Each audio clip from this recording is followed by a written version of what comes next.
바이오파마 대표이사 지호셉입니다.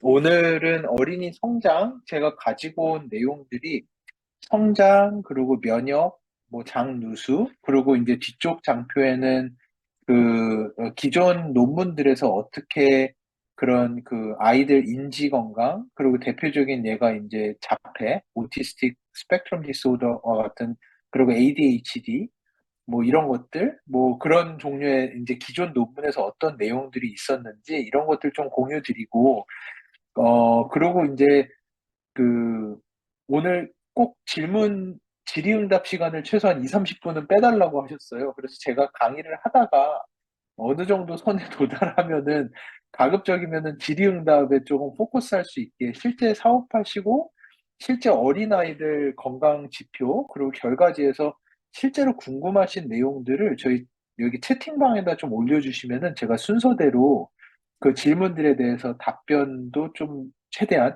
많이 드릴 수 있도록 그렇게 시간 할애해서 한번 진행해 보겠습니다. 어, 잠시만요. 죄송합니다. 잠시만요. 제가 어, 죄송해요. 자료를 따로, 잠시만요. 1분만요.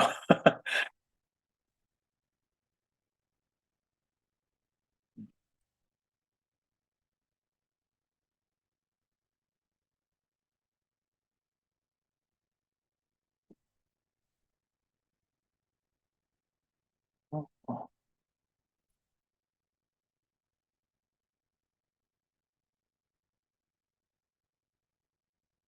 어, 제가 맞는 자료인지 한 번만 확인할게요. 예, 맞습니다. 자료가 보이시죠? 예, 그래서 제가 앞쪽은 저희 자주 들어보셨을 테니까 살짝 건너뛰고 오늘 질문들 답변하려면 시간이 좀 촉박할 것 같아서 조금 늦은 시간이지만 그냥 스트레이트포워드한 본론으로 조금 넘어가 보겠습니다. 그래서 저희 마이크로바이옴이 다양한 질병과 상관관계가 있다라는 거는 많이 알려져 있어요. 그중에서도 특히나 우울증, 뇌질환, 그리고 폐질환, 그리고 대사질환, 그리고 소화기계 암 같은, 그리고 무엇보다도 어린아이들에게 있어서 마이크로바이옴이 상당히 중요하다라는 거는, 어찌 보면은 가장 초창기 죄송해요. 지금 이게 뭐지? 잠시만요. 요즘에 자꾸 제 컴퓨터가 좀 이상한 짓을 해가지고. 다시 화면 잘 보이실까요? 괜찮으세요? 예, 예, 예. 성장기 어린아이들, 그리고 아주 어린아이들에게 있어서 마이크로바이옴이 하는 역할은 상당히 크다라는 게 예전부터 연구가 많이 되어 왔습니다. 특히 이제 많이 연구들이 된 게 성장에 관련된 것들, 제가 예전에 한번 예로 들어드린 것 같은데, 저런 방글라데시나 아프리카에 있는 콰시오카라고 하는 배가 불러오는 병이 있는 아이들, 아주 어렸을 때 영양 흡수를 제대로 하지 못한 아이들에게 나중에 가가지고 많은 영양소를 아무리 준다고 하더라도 아이들이 더 이상 크지 않는다라는 거. 이거는 놀라운 거는 사람의 유전자만을 두고 봤을 때는 영양소를 주는데 아이들이 성장하지 못한다라는 게 이해가 안 되는 상황이거든요.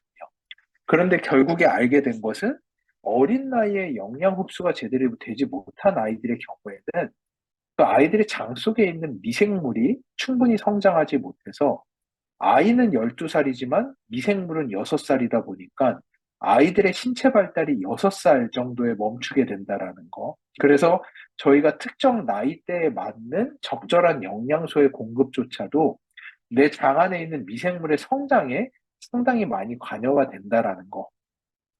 더 나아가서 태어날 때 제왕절개, 자연분만으로 태어난 아이들의 경우에는 자연분만으로 태어나는 아이는 태어나면서 엄마의 질과 장에 있는 미생물들을 적절히 이식을 받으면서 나오기 때문에 엄마가 가지고 있는 면역력을 상당히 많이 따라서 아이들이 건강하게 처음에 태어나게 되는데 제왕절개로 태어나는 아이들은 엄마 질이나 엄마의 장에 있는 미생물이 아니라 의사들의 피부에 있는 미생물이 더 많이 장에 존재한다라는 게 논문으로 나왔고, 이런 아이들은 커가면서 천식이라든지 또는 그런 그 당뇨라든지 비만이 유발될 확률이 월등히 더 높다. 아토피라든지 이런 면역계 질환이 많아질 확률이 월등히 높다. 그래서 초창기에 아주 어린 나이에 엄마로부터 이식을 받는 우리의 장내 미생물이 아이의 면역계의 성장과 면역계의 완성에 있어서 상당히 큰 역할을 한다. 이런 것들은 정말 기존 연구 논문들 수만 편이에요. 정말 수만 편. 그냥, 요거는 그냥 구글 가가지고 몇 개만 찾아봐도 수두룩하게 나올 정도로 이미 과학자들이 어린아이 성장기에 있어야 면역계 발달은 장내 미생물에 상당히 많이 의존한다. 이런 거는 잘 알려져 있습니다. 그래서 예전에 제가 한번 강의를 했었죠. 영맘에서도 했었죠. 똑똑한 면역. 그러니까 면역은 무작정 세다고 다 되는 게 아니다. 면역은 무조건 세다 보면은 과민해지기도 하고, 이 너무 센 면역이 눈이 없어서 아무거나 공격하기 시작하면은 그때부터는 자가 면역 질환, 뭐 여러 가지 질병들이 생기는데, 면역력이 좋다라는 거는 단순히 센 거를 넘어서도 똑똑해야 된다. 면역세포를 똑똑하게 해주는 거는 마이크로바이옴이다. 면역세포가 미생물을 보며 공부할 때 월등히 똑똑해질 수가 있고, 그래서 피하 식별을 잘해서 총 들고 아군을 쏘는 그런 바보 같은 짓이 안 일어날 수 있는 방법은 장 안에 미생물을 다양하게 만들어서 면역력을 좋게 하는 것이다. 면역세포가 똑똑해지게 하는 것이다. 이런 강의들을 제가 수차례 한 적이 있습니다. 이런 내용들 기억 안 난다고 하시면 안 돼요. 제가 정말로 자료들 해가지고. 그래서 제가 예전에 했었죠. 어린 나이에 장내 미생물이 다양한 아이들은 건강한 면역이 각인된다. 그래서 성인이 됐을 때 당뇨, 비만, 대사질환이 발병할 확률이 더 적다. 어렸을 때 장내 미생물의 다양성이 낮은 아이들은, 없는 아이들은 몸에 질병적 면역이 각인된다. 그래서 성인이 됐을 때 당뇨, 비만, 대사질환에 걸릴 확률이 더 높아진다. 이거는 학계에서 이미 다 정의가 되어 있는 거기 때문에 이런 거를 사실 근데 너무 많은 분들이 간단하게 받아들이세요. 그래가지고 이거를 체감하지 못하시는데 그만큼 아메이가 빨리 가고 있다라는 증빙이겠죠. 이미 뭐 이게 체감으로 와닿을 정도로 저희 사회가 이런 거에 대해서 충분히 인식하지 못하는 시기에 아메이는 미리 알고 있는 거니까 이런 부분들을 조금 미리미리 인지하고 계시면은 어디 가서 이런 거 이야기하는데 전혀 문제되지 않습니다. 논문으로 다 잘 정의되어 있는 내용들이니까 그렇게 하시면 좋을 것 같고요. 오늘은 여기에서 이제 제가 장 누수 내용으로 조금 한번 들어가 볼게요. 장의 누수라는 거는 저희의 장 세포가 있고, 장 세포는 뮤커스라고 하는 점액질로 보호가 되어 있고, 그 안쪽에 보시는 것처럼 엄청나게 많은 양의 미생물들이 있습니다. 이게 이제 저희 장이 어떻게 보면은 도너츠처럼 생겼잖아요. 저희 몸은 입이랑 항문이랑 연결돼서 쭉 뚫려 있는 거고, 근데 길이가 엄청 긴 도너츠죠. 7m짜리 도너츠인데 장을 쭉 피면 7m나 되니까.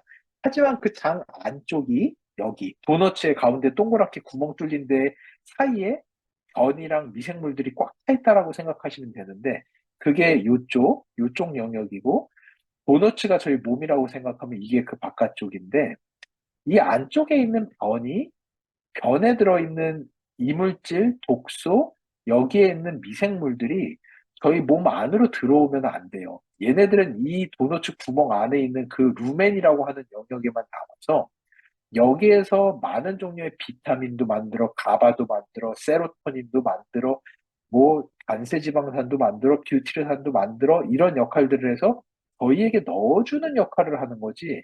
얘네가 저희 몸에 직접 들어와 버리면 그때부터 문제가 생겨요. 장누수라는 거는 얘네가 우리 몸으로 들어와 버리는 현상을 얘기해요. 그래서 이렇게 됐을 경우에는 패트리스 카니 교수가 정의한 바에 따르면 장누수가 일어나게 되면은 당장에 일어나는 것들이 단질환, 단염, 뇌 기능에서의 그 포만감 저하, 그래서 배가 부름을 느끼지 못하는 현상들, 지방이 과다 축적, 근육이 빠지기 시작하는 거, 넘어가면 바로 대사질환, 지방간, 간경화, 동맥경화, 당뇨, 이런 것들은 거의 다 장의 누수로부터 시작이 된다. 그럼 장의 누수가 일어나지 않기 위해서 무엇을 해야 되느냐?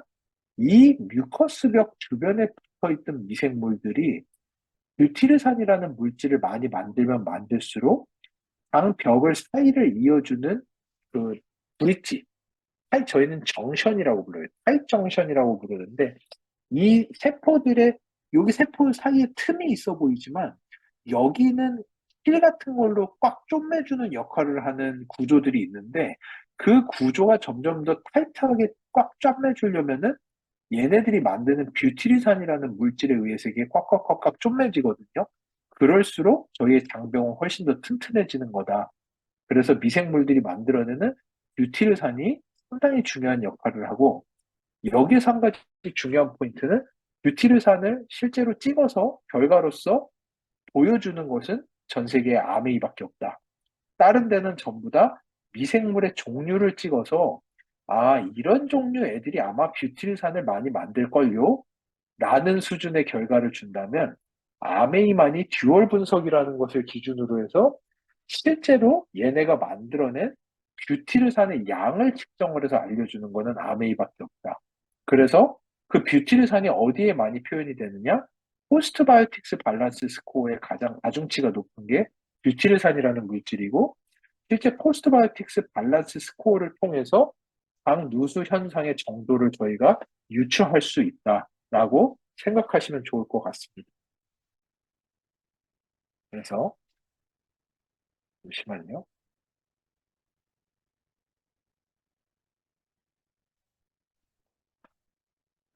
보시는 바와 같이 저희의 장이 요렇게 이게 뭐냐? 여기에요. 여기 여기인데 여기가 이렇게 구조가 되어 있고 여기가 틈이 넓은 장세포, 여기가 틈이 좁은 장세포. 그래서 틈이 넓게 되면은 이 사이로 미생물과 미생물 껍데기와 변 안에 있는 이물질들이 들어와서 액티브 인플라메이션, 염증 반응을 촉발하게 되고 이렇게 생기는 염증 반응들로 인해서 저희는 장관 염증 반응, 이 염증 반응은 단순히 장에서만 그치는 게 아니라 이 염증 반응이 저희 뇌까지 올라가게 되고 저희 뇌의 뉴로 인플라메이션, 뇌 신경 염증을 촉발하게 되고 이런 것들이 성인의 경우에는 우울증, 불안증, 오래 쌓이게 되면 알츠하이머, 파킨슨, 어린아이들의 행동 발달, ADHD 같은 것들도 여기서 만들어지는 염증 반응이 기저 원인이 된다라고 논문으로 많이 알려져 있습니다. 그래서 장 누수를 얼마나 막아내는지가 상당히 중요하고요. 그리고 아주 심플하게는 한의학에서 이걸 똥독이라고 부르죠, 똥독. 그러니까 똥 안에 있어야 되는 독소들이 혈액 안으로 들어와 버립니다. 그래서 이게 사실은 거의 일맥상통한 내용이에요. 이 안에 있는 독소들도 막 안으로 들어오기 때문에 장 누수는 막아줘야 되는데 장 누수를 막는 가장 핵심은 무엇이다? 관세지방산, 쫄체인 페리 애시드라고 하는 여기 SCFA라고 되어 있는 것들, 이것들이 이 SCFA 안에서도 뷰티르산이라고 하는 물질, 이것이 아메이 저희 마이랩 레포트에서 포스트바이오틱스 밸런스라고 정의되는 부분입니다. 미생물들이 어떻게 해야지 뷰티르산을 많이 만드느냐? 일단은 마이랩 섭취, 당연히 권고드리고요. 그거 외에도 난소화성 탄수화물, 저희가 먹은 것들이 미생물이 만들 수 있는 재료로서 활용이 되어야 되는데 어린아이들 같은 경우에는 단당류, 쿠키, 과자, 마당, 설탕 이런 것들은 아이들 위에서 스스로 그냥 흡수해서 살찌는 데 쓰고 끝나버려요. 미생물들이 뷰티르산을 만들 수 있는 원료 자체가 되지를 못하기 때문에 아이들이 조금 더 그 장내 미생물이 활용할 수 있는 물질들을 많이 섭취할 수 있게 해줘야 되는데 저희가 지금 연구하면서 보는 것 중에서 가장 좋은 소스 중에 하나가 파이토프로틴, 아메이에. 그래서 아메이, 겉모닝, 이것들이, 이거를 아이들이 좀 힘들어해서 저희도 저거, 바디키랑 좀 섞어주거든요. 훨씬 잘 먹긴 하더라고요. 그래서 바디키랑 조금 섞어가지고 아침에 아이들에게 주는데, 어, 파이토프로틴, 그리고 파이버, 그리고 365도 괜찮지만 여기에다가 자기가 지정받은 마이랩 번호가 있다면은 그 마이랩을 넣으면은 이 뷰티레산의 생성 정도가 20% 이상 추가 증가하게 됩니다. 그렇게 해가지고 꼭 미생물을 넣어서 이건 예전에 제가 한번 설명드렸어요. 미생물을 활성화시키는 방법. 파이토프로틴이랑 미생물을 섞은 다음에 물에다 넣고 잘 30초 이상 흔든 다음에 드시면은 미생물이 대수화라고 하는 배수와 리하이드레이션, 물을 충분히 흡수해가지고 스스로 강력해져서 그냥 입으로 넣어서 먹는 거에 비해서 10배 이상 미생물들의 생존율이 증가할 수 있다라는 거 예전에 한번 말씀드렸었습니다. 그렇게 해가지고 아이들이 아침에 달달한 거 먹기 전에 식빵에다가 뉴텔라 같은 거 막 밀가루 식빵에다가 뉴텔라 막 발라가지고 엄청난 과당을 섭취하기 전에 먼저 그렇게 장내 미생물이 단세지방산을 만들 수 있는 영양소를 넣어줄 때 아이들이 하루 종일 방에 누수 현상이 감소하게 되고 그렇게 되면은 아이들이 하루 종일 몸에 일어나는 과민 면역 반응을 억제한다든지 뇌 기능을 더 활성화한다든지 이런 데 충분히 도움이 될 수가 있습니다. 그래서 그런 것들 조금 참고해 주시면 좋을 것 같고요. 뒤쪽에도 내용이 많은데 지금 시간이 제가 뭐 엄청 지금 급하게 막 밀고 나가고 있거든요. 오늘은 질문을 최대한 많이 받아보겠다라는 생각에. 그래서 여기는 조금 그 장누수 쪽은 어느 정도 설명드린 것 같아서 살짝 넘어가 볼게요. 넥스트 토픽으로 넘어가 보겠습니다. 그래서 여기 보신 것처럼 다 뷰티레이트예요. 이 뷰티레이트는 장벽을 구성하는 상피세포, 이 저희 장세포, 이 세포를 튼튼하게 해줘요. 영양을 공급하고 여기를 튼튼하게 함으로써 이 장벽을 강하게 해주기 때문에 똥 안에 있는, 변 안에 있는 독소나 이물질이 들어오지 못하게 막아주는 역할을 하고요. 이것도 또 똑같아요. 뷰티르산은 장벽 기능 향상에 도움을 준다. 조오클루진 이게 아까 말씀드린 필타레처럼 저희 장세 요 사이 보이시죠? 얘네들이 쫀쫀해야 돼요. 그래야지 장벽이 딱딱 이렇게 딱 붙어주는 건데 요거를 저희가 조나 오클루딘이라고 하는 단백질체로 불러요. 이런 것들이 뷰티르산이 안 들어갔을 때와 뷰티르산이 들어갔을 때 훨씬 더 이게 쫀쫀해지는 게 보이시죠? 양이 훨씬 더 촘촘해질 수 있다. 그래서 뷰티르산이 들어갔을 때 경계가 훨씬 더 촘촘하게 닫아질 수가 있고 그리고 뷰티르산 뭐 네, 이거는 너무 많이 가기 때문에 여기까지는 가져가겠습니다. 예, 그렇다라는 거를 이제 알아주시면 좋을 것 같고요. 그리고 저희 장내 미생물이 만들어내는 여러 가지 물질들은 저희 몸의 면역 시스템이랑 상호작용하면서 면역 균형을 당연히 만들고 조절에 도움을 줍니다. 그래서 되게 어려운 내용이지만 당연한 내용이에요. 장내 미생물들이 만들어내는 시그널, 제가 말씀드렸다시피 우리 몸 안에 있는 면역 세포들이 우리 장 안에 있는 미생물들을 보면서 이런 게 내가 아니구나. 내가 아니지만 살아있는 애들은 이렇게 생겼구나. 내가 뭔지를 이제 알겠다. 이런 걸 통해서, 나는 스스로 공격하지 말아야지. 이런 건강한 면역세포들이 만들어진다. 여기 있는 똑똑한 면역세포, 여기 있는 내용들 너무 어려운 내용. 그렇지만 쉽게 설명드리면은 제가 방금 말씀드린 대로 면역세포들이 똑똑해진다. 조절 T세포, 이거 정말 저희 이 면역학 대학교 이제 4학년 면역학 수업에서 듣는 내용들인데 이런데 지금 막 나와 있는 건데 레귤레이토리 T셀이라고 하는데 우리 몸에는 면역 세포들이 여러 종류가 있는데 그 중에서도 레귤레이토리 조절을 하는 T세포들이 있어요.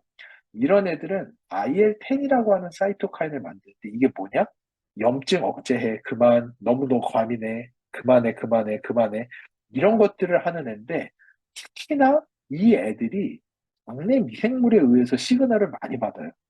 그래서 장내 미생물에 의해서 야, 너 지금 너무 과민해. 그러지 마. 너무 오버하고 있어. 이런 시그널들을 제일 많이 받는다고 알려져 있습니다. 그래서 되게 필수적이다. 장내 미생물이 필수적이다라는 거.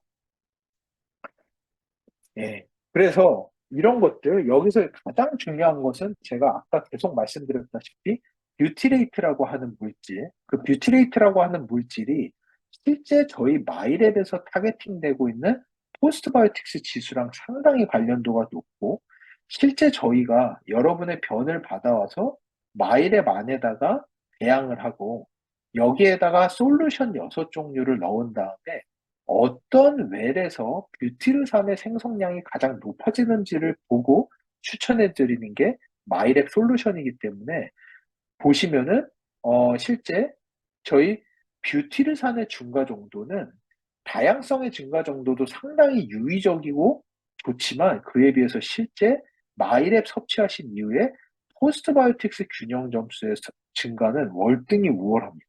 상당히 많이 올라가요. 그래서 이것만 하더라도 실제 그 장 누수 현상을 막아주는 아주 키 팩터가 될 수 있다라는 거 좀 잘 봐주시면 좋겠고, 그래서 마이랩을 지금까지 제가 했던 설명들은 상당히 약간은 어려울 수가 있어요. 약간 어려울 수가 있고, 장내 미생물이 우리가 먹은 물질들을 활성이 있는 물질로 전환해준다. 이것도 되게 좋은 부분이고. 그리고 반응자, 비반응자를 나눠서 저 반응도를 높여준다. 저희 엔자임 바이옴처럼. 어떤 사람은 콩단백질을 먹었을 때 마이크로바이옴이 좋지 않은 사람들은 이 콩단백질이 쪼개져서 내려가는데 뷰티르산까지 가지를 못하고 가스까지밖에 못 만들어서 콩단백질만 먹으면 그냥 장에 가스가 엄청나게 차는 사람들이 있고, 어떤 사람들은 장내 미생물이 좋아서 가스 넘어가지고 뷰티르산까지도 가게 해주면서 콩단백질에 먹게 되면 장이 건강해지고 장이 편안하면서 흡수율도 월등히 높은 사람들, 이렇게 반응도가 다른 사람들, 이런 사람들도 이제 이 마이크로바 그 제가 타겟해가지고 엔자임 바이옴이나 이런 식으로 조절이 가능하다, 이런 부분들. 그래서 이 뷰티 저희가 지금까지 이 다양성에 대한 부분을 계속 설명을 하면서 반응도나 이런 이야기를 계속 풀어왔는데, 오늘은 그러다 보니까 조금 더 포스트바이오틱스 밸런스에 제가 조금 포커스를 하고 있거든요. 그래서 뷰티르산이라는 것도 우리가 간과할 것은 아니다. 다른 회사 어느 회사도 사실은 레포트에다 포함시키지 못할 정도로 분석하기 어려운 부분인데, 아메이에서 유일하게 포스트바이오틱스라는 부분을 저희가 레포트로 만들어내고 있으니, 조금 아까 말씀드린 대로 조금 전환능, 반응도 이런 것들을 소비자분들에게 다 설명하려면 그분들이 최소한 여러분에게 3, 40분은 기회를 주셔야 되는데, 그게 어렵다고 하면은 방 누수와 뷰티르산 스토리로 바로 풀어보시는 것도 충분히 도움이 된다. 특히 어린아이들 같은 경우에는 이 장 누수 현상이 아이들의 아토피, 천식, 과민 면역 반응, 뭐 아이들의 인지, 뭐 ADHD 여러 부분에 영향을 미치기 때문에 아이들 같은 경우에는 포스트바이오틱스 밸런스와 장 누수에 대해서 조금 이해를 시키는 것도 상당히 좋은 어프로치가 될 거라고 저는 말씀드릴 수 있을 것 같습니다. 그래서 이 포스트바이오틱스 밸런스 안에 있는 뷰티르산에 대한 내용의 논문들을 제가 몇 가지를 좀 껴서 가져와 봤는데요. 최근 논문들이에요. 2년 전에 나온 논문. 프로텍티브 롤 오브 뷰티레이트. 제가 좀 급하게 오늘 신기하게 장표들을 빼오면서 논문을 아주 로하게 제가 좀 끌어온 것들이 있거든요. 간단하게 설명드릴게요. 프로텍티브 롤 오브 뷰티레이트 인 오베시티 앤 다이비티스. 이게 뭐냐? 비만과 당뇨에 있어서 뷰티레이트의 역할. 이거 결론은 뷰티레이트가 높아지면은 비만과 당뇨가 예방될 수 있다. 이건 단순히 어린이뿐만 아니라 성인에게서도 적용되는 부분입니다. 최근 논문이에요. 3년 전 논문입니다. 요거는 이제 오늘 영암 세션이지만 요거는 그 갱년기 여성분들이 근육 감소가 되게 많으세요. 근데 사람들을 비교 분석을 한 결과 장내 미생물이 만들어내는 쇼체인 패리 애시드, 뷰티레이트, 뷰티레이트가 많으신 여성분들은 갱년기에 근육 저하가 훨씬 더 적더라. 그래서 장내 미생물이 만들어내는 뷰티레이트가 갱년기 여성들의 근육 감소를 억제해준다. 뷰티레이트는 근육 생성에 상당히 큰 도움을 준다고 이미 알려져 있는 물질이기 때문에 어린아이들 같은 경우에도 아침에 굿모닝을 통해서 거기에다가 마이랩을 더해서 뷰티르산의 생성량을 증폭시켜 주게 되면은 근육 생성량도 증가하고 성장률도 훨씬 빨라질 수 있습니다. 이거는 네이처에 나온 논문인데, 혈압, 장내 미생물이 만들어내는 뷰티레이트가 여기 클리니컬 에비던스 된 아세테이트 앤 뷰티레이트가 로어 블러드 프레셔, 그 사람들의 혈압을 낮춰주는 역할을 하더라. 뷰티레이트가 사람들의 혈압을 낮춰준다라고 하는 클리니컬 결과, 네이처에 최근에 나온 논문입니다. 작년에 나온 논문이에요. 이거 다 엄청나게 신생 연구들이에요. 이게 사실은 한 회사에서 제품화를 하기 어려울 정도로 가장 최신의 트렌드를 지금 가고 있는 거. 이거는 뷰티르산이 장내미생물이 만들어내는 뷰티르산이 수면의 질을 개선한다. 5년 전 2019년에 나온 논문입니다. 장내미생물이 만들어내는 뷰티르산은 면역 기능을 완만하게 해주고 뷰티르산에 하나가 가지가 나온 게 뭔지 아시나요? 제가 몇 번 설명했었는데 뷰티릭 애시드에 감마 아미노가 붙은 게 감마 아미노 뷰티릭 애시드 그게 가바라고 하는 물질입니다. 저 정말 죄송한데 잠시만요. 제가 똑같은 전화가 계속 오고 있어서 이게 약간 급한 일인 것 같아서 죄송한데 저 잠시만요.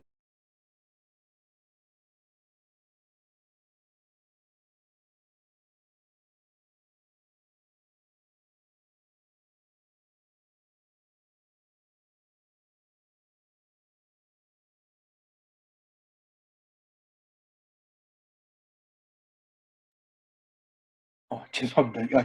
죄송해요. 전화가 필수로 계속 걸려왔었나 봐요. 죄송합니다. 그래서 이 뷰티르산에서 감마 아미노 체인이 붙은 게 저희가 얘기하는 감마 아미노 뷰티릭 애시드, 아바라고 하는 물질이에요. 신경 안정 물질이죠. 그래서 뷰티르산이 증가하기 시작하면은 수면의 질도 높아진다라는 게 논문으로 나와 있습니다. 이 연구는 또 동일한 맥락이에요. 우울증이에요. 우울증 환자들을 봤을 때 뷰티르산이 많이 생성되는 사람들이 우울증에 걸릴 확률이 더 낮아진다. 이 논문에서는 장내 미생물들이 이렇게 쭉 있는데 여기에서 뭐라고 하느냐? 여기 보시면은 이러한 미생물들은 뭘로 알려져 있느냐? known for synthesis 생성하는 글루타메이트, 유티레이트, 세로토닌, 방금 말씀드린 감마아미노뷰티릭 애시드, 가바 이런 것들을 만들어내는 미생물이 장에 많은 사람들은 우울증이 걸릴 확률이 더 낮아진다. 엄청난 물질입니다, 사실 여러분. 가바라는 이 뷰티레이트라는 물질 하나만 저희가 장에서 올릴 수 있어도 만병의 근원을 억제할 수가 있어요. 뷰티레이트가 증가하면 아까 말씀드린 대로 장의 누수도 줄어들고 뷰티레이트가 증가하면 수면의 질이 개선되고 근육량이 증가하기 시작해요. 염증 반응이 떨어지기 시작하고요. 이게 사실 이거보다 더 좋은 만병통치약이 없는 수준입니다. 그게 저희 마이랩에 있는 포스트바이오틱스 밸런스 지수랑 직결되고 특히 이거는 제가 강추하는 영역은 어린아이들. 단 거 많이 먹고 스낵 많이 먹고 인스턴트 많이 먹고 뷰티를 산 생성이 낮을 수밖에 없어요. 어린아이들을 포스바이오틱스 밸런스 중심으로 유지하면서 마이랩 솔루션과 겉모닝 섭취를 통해서 뷰티레이트만 끌어올릴 수 있어도 아이들이 하루 종일 안정감이 월등히 올라갈 수밖에 없습니다. 아바라든지 이런 물질들이 나오기 때문에. 또 하나, 술 많이 드시는 남성분들, 영업 많이 하시는 40대, 50대 남성분들, 술이 들어오면은 장내미생물이 뷰티르산을 못 만들어요. 얘네들이 샥을 먹거든요. 알코올이 들어오면은. 뷰티르산이 떨어지기 시작하면은 장 누수가 생기고, 아까 첫 장표에서 보였죠? 장 누수 이꼴, 심혈관계 질환, 당뇨, 동맥경화, 간염, 간경화, 지방간, 4, 50대 영업 많이 하시고 술 많이 드시는 남성분들의 표본이라고 할 수가 있습니다. 이런 남성분들 일단 마이랩 통해서 포스트바이오틱스 밸런스 지수 확인하시고 겉모닝이랑 마이랩 유산균 드시면서 뷰티레이트 양만 끌어올려도 그런 현상들 월등히 낮아질 수 있어요. 이 주변에 보시고 이런 어린아이들과 이런 남편분들이 있으신 분들에게 여러분이 이 부분을 설명하실 수만 있다면은 제가 볼 때 아주 어렵지 않게도 충분히 마이랩이 왜 필요한지에 대해서 설명하실 수 있을 거라고 저는 생각이 듭니다. 그리고 이게 저희가 마이랩을 통해서 지금까지 수집된 실제 4천 건이 넘는 데이터를 봤을 때 분석을 하시는 분의 기존의 마이크로바이옴 다양성과 포스트바이오틱스 균형이 하위에 있으신 분일 경우에는 마이랩을 통해서 개선이 되는 효과가 97.8%, 98.1%에 달할 정도로 개선 효과가 월등하다라는 거. 그러니까 여러분들이 믿고 주변 분들에게 이런 현상이 있다라고 느껴지는 분들에게는 충분히 추천할 수 있다라는 거 다시 말씀드리고 싶습니다. 시간이 30분이 지났네요, 벌써. 제가 10분 내로 어떻게든 마무리하고 질의응답 꼭 받을 받을 수 있도록 하겠습니다. 요거는 이제 아이들 성장이에요. 요거는 잠시 넘어가고요. 자폐 아이들, 저희가 마이크로바이옴 연구가 가장 많이 되는 곳 중에 하나가 자폐 아이들이에요. 저희도 서울대 어린이병원의 김북영 교수님과 자폐 아이들 연구를 계속하고 있거든요. 우리나라의 자폐 아이들이 이렇게나 많나 싶을 정도로 자폐 아이들 숫자의 증가율이 어마어마합니다. 근데 이 자폐가 막내 미생물과의 상관관계가 무척 크다라는 게 다수의 논문에 의해서 계속해서 밝혀지고 있어요. 막내 미생물의 구성 변화가 자폐성 아이들의 위장 및 신경행동 증상 사이 연관성이 있다는 건 예전부터 알려줬고요. 근데 한 가지 주목해야 될 거는 자폐 성향이 있는 아이들이 과민성 대장증후군을 같이 가지고 있는 자폐 아이들이 무척 많아요. 그런 경우에는 거의 10중 8구 장내 미생물 때문에 과민성 대장증후군과 자폐가 같이 촉발된다라는 게 논문으로 대부분 많이 밝혀져 있습니다.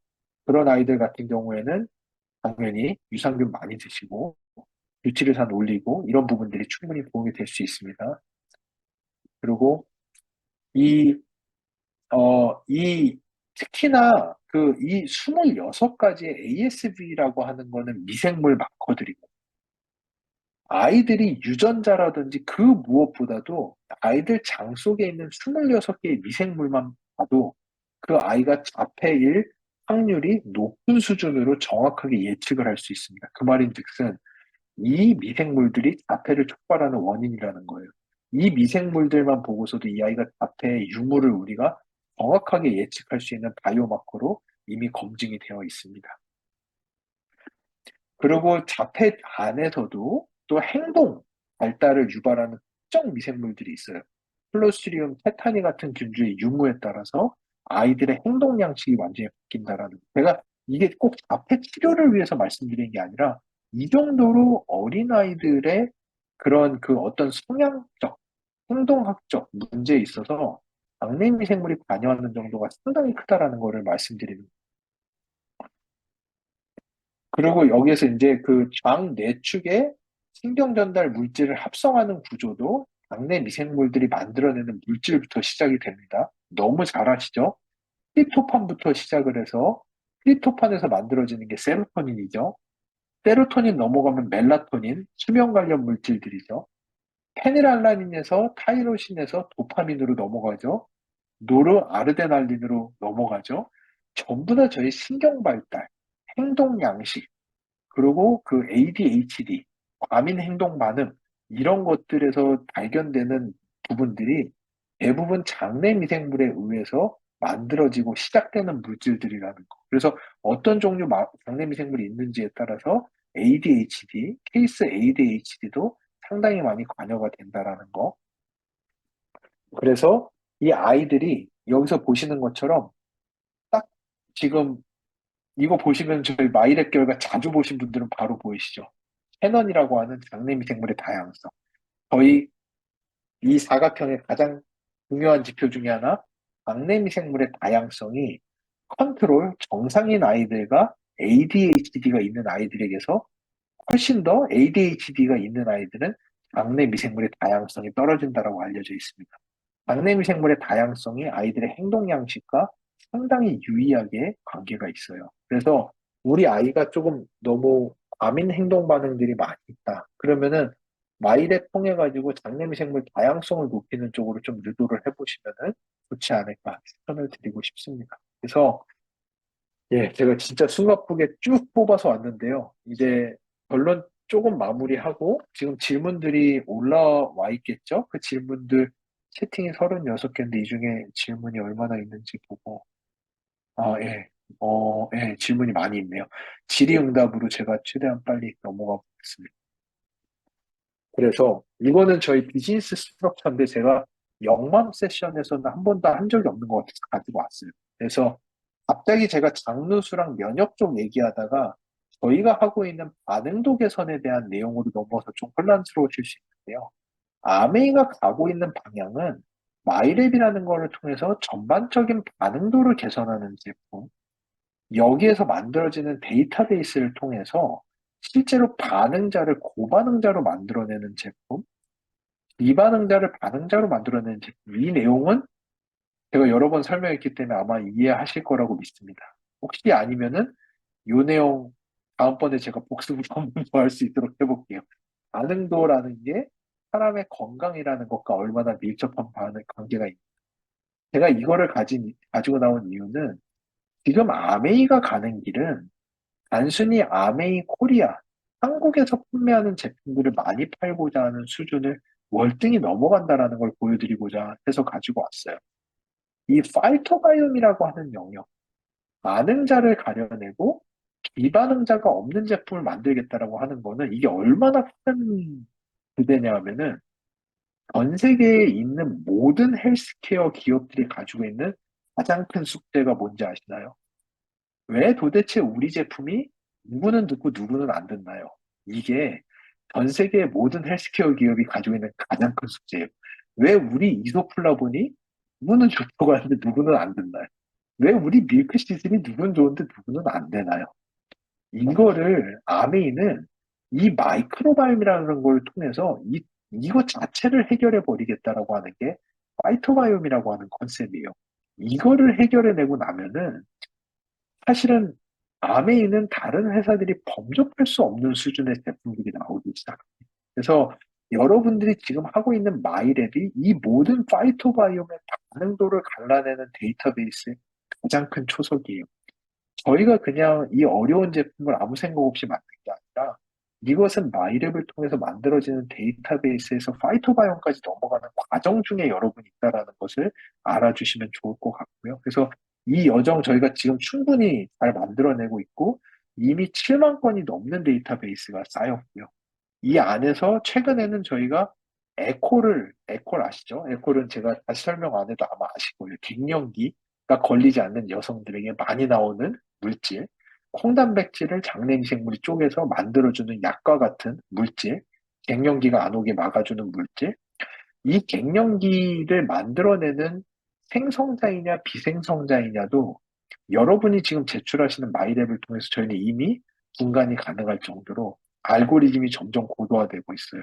이제 이거를 넘어서 가장 어려운 부분은 못 만드시던 분을 만들 수 있는 사람으로 만들어내는 거는 몇 년이 걸려요. 정말 쉽지 않은, 이거는 전 세계 갱년기를 없애버릴 수 있는 엄청난 거대 프로젝트입니다. 근데 지금 저희가 아메이랑 함께 계속 연구하고 있거든요. 조금 기다려주시면은 진짜 다른 회사들은 꿈조차 꿀 수 없는 비반응자가 없는 제품을 만들어내는 곳까지 저희가 함께 갈 수 있을 거라고 보고요. 그거를 넘어서 헬스케어 4.0까지도 저희가 넘어갈 수 있을 거라고 생각합니다.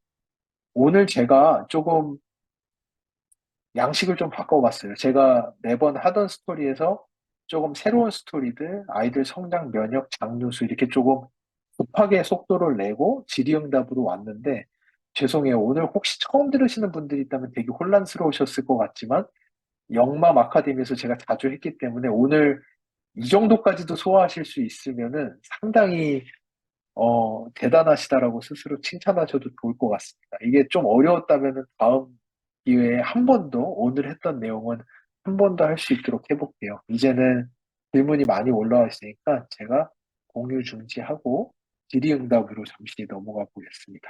예, 죄송해요. 늦은 시간에 너무 어려운 내용 제가 너무 빨리 달린 것 같아가지고 좀 죄송하지만 예, 새로운 내용이라 좀 어려우셨다면 꼭 다시 한 번 더 해볼 수 있도록 하겠습니다.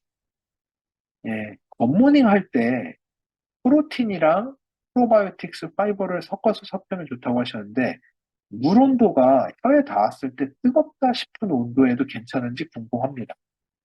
혀에 닿았을 때 뜨겁다 싶은 그 미생물은 어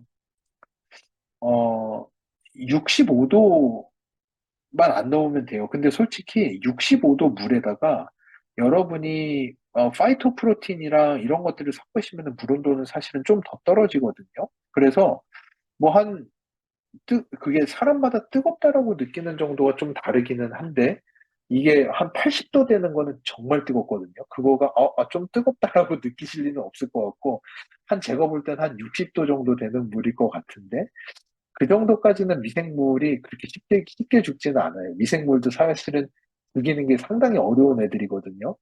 살리는 것보다 죽이는 게 더 어려운 게 미생물입니다, 사실은. 그래서 그 정도면은 큰 문제는 없을 것 같아요. 그렇게 해서 잘 흔들어가지고 드시면은 큰 문제 없을 것 같은데 가급적이면은 조금 더 미지근하게 하시면은 미생물들한테 더 좋을 것 같아요. 뭔가 이게 뭐 더 편하게 녹이시려고 하는 건지 아니면은 조금 따뜻하게 드시고 싶어서 그러시는 건지는 잘 모르겠지만 조금만 더 미지근하게 하시면은 미생물들은 더 좋아하는 온도가 될 거라고 저는 생각이 됩니다. 어, 이게 그 아이 출산 후 그 두통과 몸살로 몸져 누워서 며칠씩 앓으신다라고 하는데 마이크로바이옴 섭취가 두통에도 도움이 되는가? 이게 그 원인 불명의 마이그레인 편두통은 진짜 불치병이에요. 지금 의사들도 그 원인을 알지 못해가지고 정말 많은 고생을 할 정도로 두통이라고 하는 영역은 사실은 그 촉발되는 기저인자가 너무나도 많고 다양한 영역이거든요. 근데 무조건 마이크로바이옴으로 다 해결된다라고 말씀드리기는 어렵지만 그 두통의 원인 중에 하나가 아까 말씀드린 장누수라고 하는 현상도 기저 원인으로 많이들 거론되고 있습니다. 그러니까 제가 100%라고는 말씀을 못 드리겠지만 다시 한번 강조하지만 포스트바이오틱스 밸런스 부분 조금 포커스해서 끌어올리는 쪽으로 한번 노력을 해보시면은 두통 현상이 좀 줄어들 수 있지 않을까. 그게 장 누수에 의해서 촉발되는 현상이라면은 조금 개선이 될 수 있지 않을까. 이렇게 말씀드리고 싶습니다. 크론병 진단받은 고등학생 아이 마이크로바이옴 한다는 건가요? 병의 그 진행 정도에 따라서 말씀드려야 되는데요. 크론병이 사실은 저희가 그 대장 내과, 뭐 소화기 내과 교수님들이랑도 연구를 많이 하는데 정말로 빠른 속도로 증가하고 있는 병 중에 하나예요. 크론병이 우리나라에서 정말 알 수가 없을 정도로 옛날에는 솔직히 저는 저 진짜로 많은 분들이 그런 얘기 하세요. 뭐 한 몇 년 전이죠. 한 7, 8년 전에 윤종신이 크론병 걸렸어요라고 했을 때 뭔 소리야라고 하는 사람들이 대부분이었는데 요즘에는 뭐 주변에 열의 한둘은 크론병이라고 할 정도로 병이 이렇게 빠른 속도로 증가하면 전 세계 인구가 다 크론병 되는 거 아니냐고 소화기내과 교수님들이 할 정도로 그 특히 젊은 사람들에게서 많이 나옵니다. 크론병의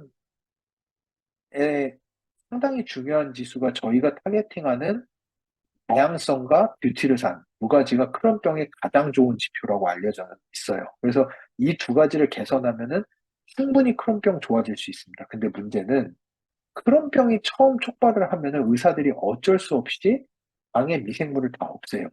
왜냐하면은 크론병은 자가 면역 질환인데 얘네들이 주변에 미생물 한 마리만 보여도 엄청나게 패닉을 하면서 스스로 사멸을 시키는 막 스스로 자살을 하기 시작하는 거거든요. 그러다 보니까 방세포가 막 혼자서 죽어나가기 때문에 염증이 많이 과도하게 발생하는 거기 때문에 선생님들이 고용량의 메트라니도졸부터 해가지고 엄청나게 독한 항생제를 과다 처방을 하실 수밖에 없어요.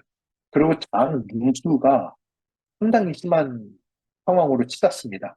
이렇게 장누수가 엄청나게 심한데 추가로 미생물을 넣어주게 되면은 이 미생물이 사람 혈액으로 들어가면은 안 되거든요. 그러니까 의사 선생님이랑 꼭 상담하세요. 근데 일단 크론병이 어느 정도 개선이 됐다 하면은 마이랩 하시면 충분히 도움될 수 있다라고 좀 말씀드리고 싶습니다. 하지만 너무 시비어하고 아주 치료 중간 상태에서 당 누수가 엄청 심할 때 추가로 유산균을 더 드시는 거는 좋지 않을 수 있어요. 그거는 잘. 네, 16세 만성 직장염. 이것도 지금 다가 면역 질환의 일부죠. 1년 넘게 계속 설사 키가 안 나요. 마이랩 하고 있는데 증상 호전되지 않는데 병원에서 항생제 유산균만 처방해 주었는데 겉모닝과 유산균만 먹고 있는데 계속 항생제를 안 먹어도 될지 판단이 안 돼요. 만성 직장염이면은 어쩔 수 없이 드셔야 돼요. 항생제. 이거는 위험해요. 진짜로 위험할 수 있습니다. 병원에서 처방받으신 거는 드시는 게 좋아요. 제가 이스라엘에서 공부할 때 저하고 정말 친한 마이클이라는 사람이 있었는데 그 사람도 딸이 셋이었는데 막내딸이 크론병이었어요. 그래서 막내딸이 고등학생인데 키가 140 몇밖에 안 돼요. 이게 크론병이나 자가 면역 질환, 직장염 이런 것들이 걸리면은 그 에너지, 그 미생물이 없다 보니까 아까 말씀드린 그 방글라데시, 카시오카 이런 아이들처럼 성장이 쉽지가 않아요. 이게 정말 안타깝고 슬픈 이야기인데 아이들의 성장세가 무척 더뎌지거든요. 이런 아이들에게 마이랩 먹으면은 저는 좋다라고 생각을 하는데, 또다시 증상 상태가 얼마나 심각한지에 따라서 당 누수가 엄청나게 심한 상태에서 항생제를 안 먹고 유산균을 너무 과다하게 드시면 위험할 수 있습니다. 꼭 의사 선생님이랑 상담하시고요. 유산균을 처방을 해주셨다면은, 항생제와 유산균 같이 처방받으셨다면은 항생제와 유산균 드시면서 마이랩 솔루션도 조금씩 섞어 드시는 거는 의사 선생님이랑 상담해 보시면 괜찮다고 하실 거예요. 그렇게 해서 드시는 거는 저는 문제는 없을 거라고 생각은 하지만, 항생제 안 드시고 하시는 건 위험할 수 있으니까 조심하세요. 이거 또 크론병이네요. 크론병을 앓고 있는 소비자분이 계신데, 맞춤형 유산균 섭취했을 때 어떤 효과가 어떤가요? 크론병은 뷰티르산 증가하면은 정말 도움 많이 돼요. 그러니까 그러니까 제가 예전에 셀트리온에서 주최하는 램시마, 그 크론병에 지금 치료할 수 있는 바이올로직스 신약 할 때 이제 교수님들이랑 같이 세미나에 참석한 적이 있었는데, 그 세미나에서도 가장 큰 화두는 뷰티르산이었어요. 어떻게 하면 뷰티르산을 증가시켜서 크론병을 억제할 수 있느냐가 화두가 될 정도로, 저희 마이랩에 있는 포스트바이오틱스 밸런스 지수를 올리는 것은 이런 자가 면역 질환, 특히 당 면역계 질환에는 상당히 큰 도움이 될 수가 있습니다. 예. 어, 2차 마이렉 검사 결과가 1차 때보다 나빠진 경우는 왜 그럴까요? 다양성과 포스트바이오틱스 균형이 모두 나빠졌어요. 일단 한 가지, 나빠졌다라는 기준이 뭐 예를 들어서 상위 10%였는데 상위 20%가 됐어요. 이러면은 엄밀히 얘기하면 저희는 나빠졌다라고 말씀드리긴 어렵습니다. 상위 30% 안쪽에 있으시면은 거의 웬만한 거 다 하실 수 있는 거예요. 럭셔리예요. 거기에서 10에서 20으로 떨어졌어요가 나빠졌다라고 말하는 수준은 30% 상위 30% 안쪽에 계시다면은 그- 거의 유지하는 수준이라고 보시면 돼요. 30% 안에서 10에서 20 갔다, 20에서 15 갔다, 15에서 25 갔다, 이런 수준은 좋은 상태로 유지하고 있다라고 판단하셔도 무방합니다. 근데 그게 아니라, 어, 그냥 한 50에 있었는데 갑자기 70까지 떨어졌다. 이러면은 진짜로 안 좋아진 건데, 그런 케이스는 저희 랩 좀 드물어요. 아까 보여드린 것처럼 열에 하나, 한둘, 열에 한 분 정도나 있을까 말까 한 수준이긴 한데, 상당히 드문 케이스지만, 그럴 경우에는 하시는 식단이라든지, 최근에 드시는 약이 있으신지, 아니면 최근에 몸 컨디션이 많이 안 좋아지셨는지, 결과가 진짜 지속적으로 안 좋아지면은 건강검진 한번 받아보시는 것도 저는 추천드리고 싶습니다. 저희가 모르는 몸의 현상을 얘네들이 미생물이 미리 캐치하고 시그널을 드리는 케이스도 충분히 있거든요. 그러니까 저희도 몇 개 경험이 있지만 지금 얘기하면 너무 두려움을 조장할 것 같아서 얘기는 안 하겠습니다. 근데 진짜로 결과가 올라오지 않고 계속 안 좋아지신다. 내가 특정한 약을 먹는 것도 없고 내가 항생제를 먹는 것도 아니고, 그리고 나는 충분히 식단 조절하고 운동도 잘하고 수면도 잘하는데 술도 잘 안 먹고 하는데도 안 올라온다. 그럼 건강검진 한번 받아보시는 거 추천드립니다. 진짜로 꼭 한번 받아보시면 좋을 것 같아요. 그렇지 않을 경우에는 나빠지는 경우, 몇, 뭐 너무 많은 예시가 있지만 일단은, 어, 생각지 못하게 뭐 그런 방부제가 엄청나게 많은 인스턴트를 좀 자주 드셨다든지, 그리고 의외로 저희가 먹는 식품들이 방부제의 양이 과도하게 들어가 있는 제품들이 꽤 있어요. 이런 것들을 그냥 별 생각 없이 그냥 이렇게 어, 종종 드셨다든지, 아니면은 그런 타이레놀이나 이런 저런 아스피린 계열의 의약품들도 마이크로바이옴을 많이 훼손시키거든요. 이런 약들을 어떤 특정 이유 때문에 한 일주일 이상 장기 좀 이렇게 드셨다든지, 아니면은 이런 현상들, 특히 이제 몸에 어떤 이상이 생기셨다든지, 이런 때에 좀 떨어지는 것들은 보이지만, 그렇지 않으면 과도하게 계속 떨어지는 케이스는 없기 때문에, 뭐 그런 부분들 체크해 보시면 좋을 것 같습니다. 예. 여기도 또 개양성 대장염이네요. 이게 유씨거든요. 이게 크론병이랑 거의 똑같은 건데, 위치만 좀 다른 건데,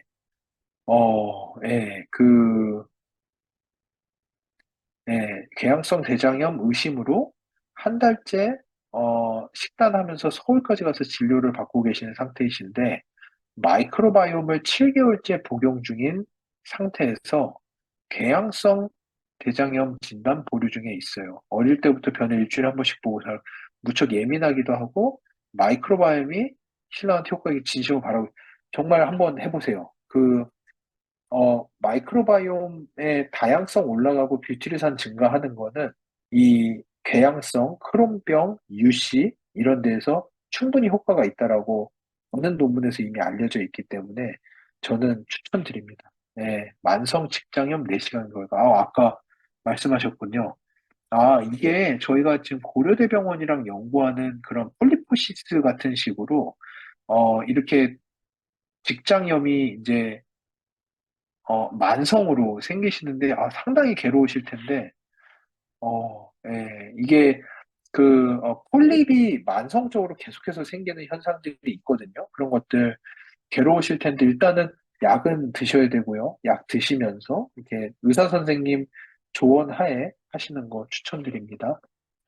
마이렉 검사 전에 기존에 먹던 약 모두 끊어야 되나요? 식장애 때문에 아니요. 그런 거 아니에요. 약 드시면서 하시는 거예요.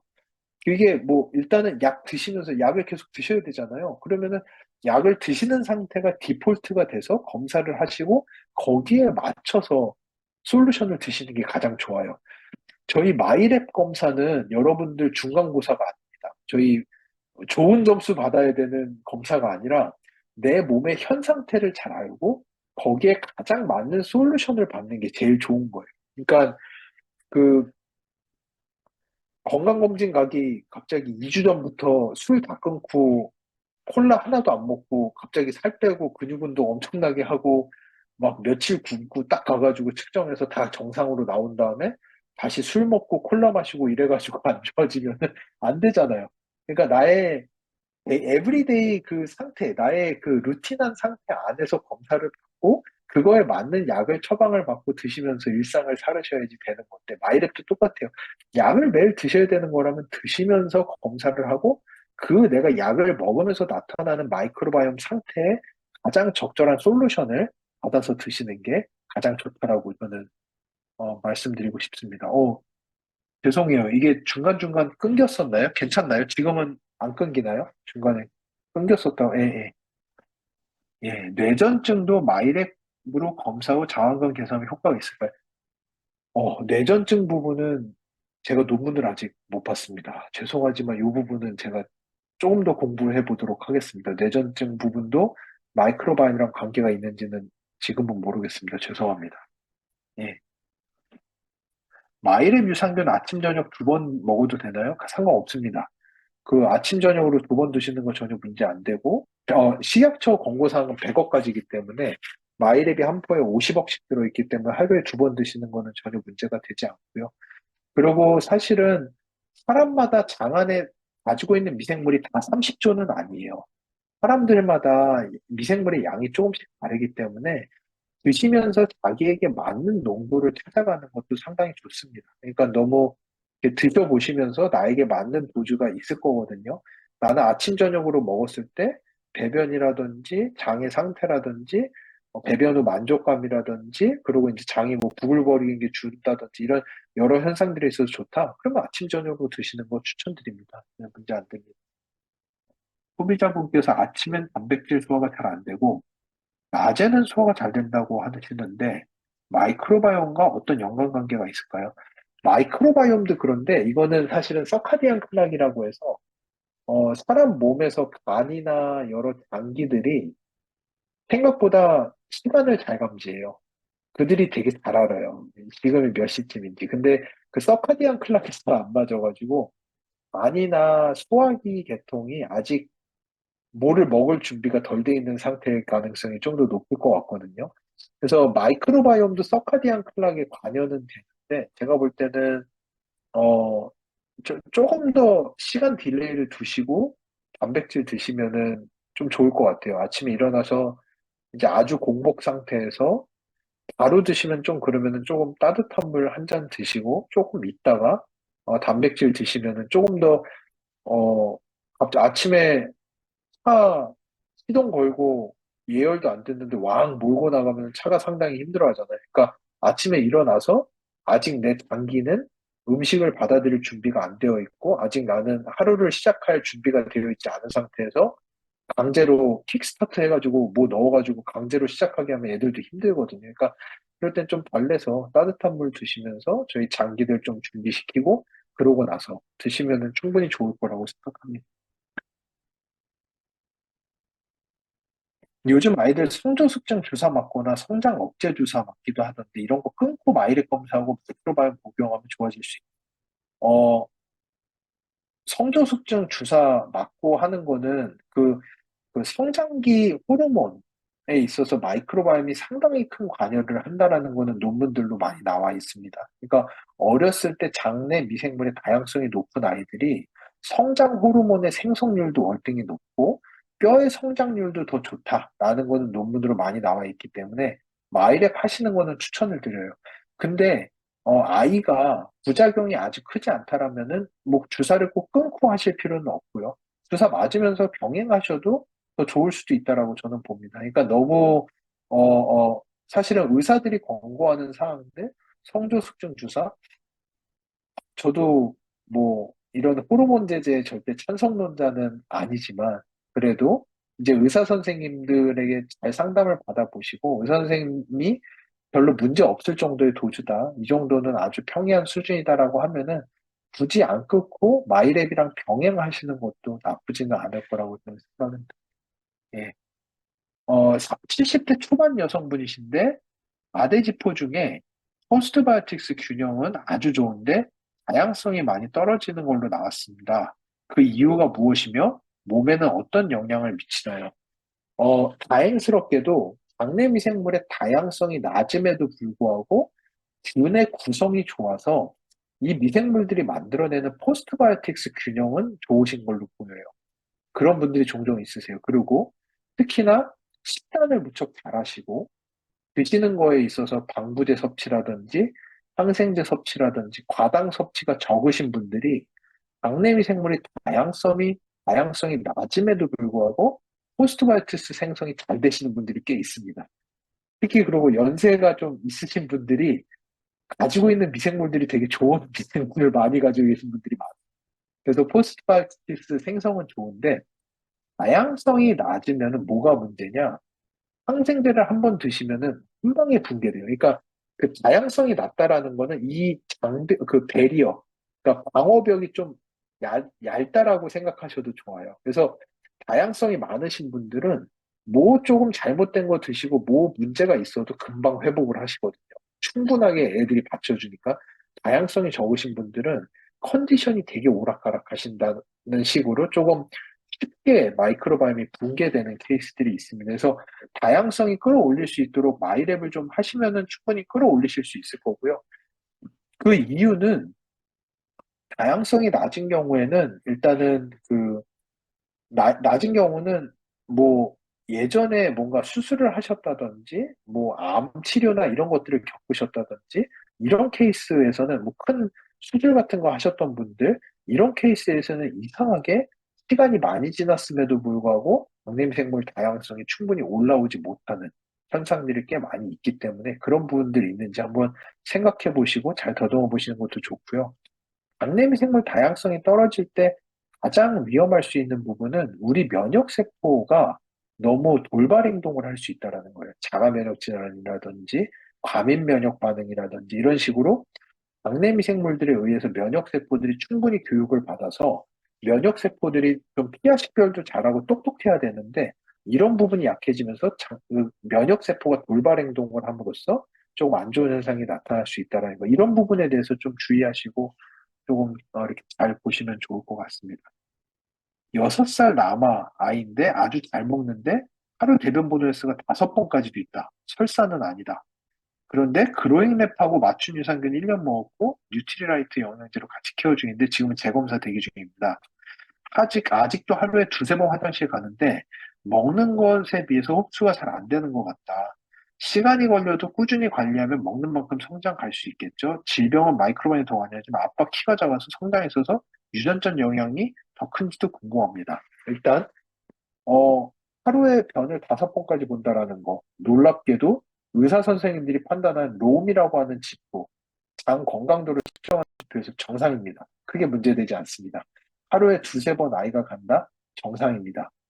장의 연동 속도가 좀 빨라서 하루에 여러 번, 저희 그 미생물학자들 저희끼리 이제 하는 농담이 하나 있는데요.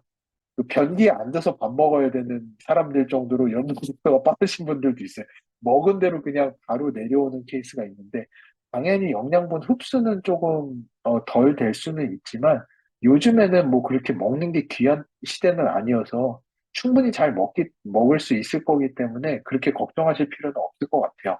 하루에 두세 번 변 보는 거 문제 아니고, 뭐 건강하고 설사 아니라면은 더더욱이나 건강하고 전혀 문제되지 않습니다. 근데 이게 과민성 대장증후군처럼 밥만 먹으면 배가 아파지면서 막 간다든지, 그리고 변의 양이 너무 적은데도 아이가 계속 변이 나올 것 같은 변이를 느껴서 화장실에 자꾸 가서 앉아 있는다든지, 이러면은 별로 좋지 않은 건데, 건강하게 아이가 가가지고 바나나 똥 잘 싸는데 하루에 두세 번 한다.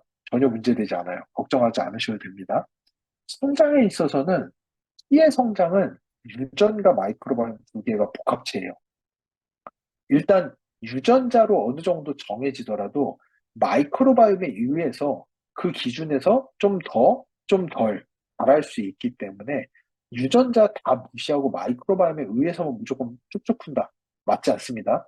유전자도 당연히 관여하지만 그 유전자에서 얼마나 1, 20%더 크게 자랄 수 있느냐, 1, 20%가 덜 자라나니까 마이크로바이옴에서 의해서 결정되기 때문에 유전과 마이크로바이옴 둘 다 관여한다라고 보셔도 좋을 것 같습니다. 예, 오늘 지금 시간이 이미 10시가 넘어서 마지막으로 하나만 여기 있는 거 하나만 더 하겠습니다. 파이토프로틴 먹고 목이 간지럽다는 아이는 아이랩 통해서 알레르기 반응도 좋아질까요? 사과 복숭아 알레르기 없었는데 7살부터 생겼어요. 아이들이 그 특정 항생제를 먹거나 이러면서 어쩔 수 없이 아파가지고 항생제를 먹는다든지 이러면서 없던 알러지 반응들이 생기는 아이들도 요즘에 상당히 많아요. 그렇기 때문에 아마 파이토프로틴 안에 있는 천연물이 그 알러지 반응을 일으키는 것 같은데, 이럴 경우에는 일단은 마이랩 통해서 마이랩을 먹고 알러지 반응이 없다라면은 마이랩을 통해서 장내미생물 다양성을 높여주게 되면은 알러지 반응은 감소할 수 있습니다. 그러니까 충분히 도움될 수 있으니까 꾸준히 드셔보시면 좋을 것 같습니다. 예, 감사합니다. 질문이 계속 올라오고 있는데 이게 오늘 최대한 빨리 하고 막 속도 내가지고 질문 많이 하도록 해본다고 했는데 다 못한 것 같아서 죄송합니다. 그래도 다음에도 또 기회 되면은 다음에는 최대한 30분까지도 시간을 좀 쪼개서 너무 좋은 질문들을 많이 올려주시거든요. 그래서 다음에는 질문에 좀 더 시간 할애할 수 있도록 해보겠습니다. 네, 감사합니다. 네, 오늘 강의해주신 우리 지호석 대표님께 뜨거운 박수 다시 한번 부탁드립니다. 항상 저희의 감사합니다. 네, 큰 도움 주시고 감사합니다. 계시고요. 저는 마지막으로 또 한번 안내하고 좀 마무리하면 좋을 것 같습니다. 온라인 아카데미, 지금 영맘 아카데미가 목요일 날 하는 것이 이제 없어집니다. 그래서 온라인 비즈니스 아카데미로 통합이 되면서 월요일에만 진행된다. 제가 이렇게 안내를 드렸습니다. 그래서 꼭 참조하시면 좋을 것 같고요. 많이 신청 부탁드립니다. 오늘 지호셉 대표님이라고 또 이렇게 뜨겁게 감사합니다. 많이 올려주셨습니다. 네. 비즈니스에 큰 도움 되시길 바라고요. 12월 이제 많이 남진 않았습니다. 우리 리더님들 한 해 잘 마무리하시고 또 비즈니스 12월도 잘 마무리하시면 좋을 것 같습니다. 화이팅 한번 외치면서 오늘 마무리하고 모두 종료로 제가 마무리할게요. 설문도 마지막으로 잘 부탁드리겠습니다. 화이팅! 12월도 잘 마무리하세요. 새해 복 많이 받으세요. 미리 말씀드립니다. 네. 제가 모두 종료할게요.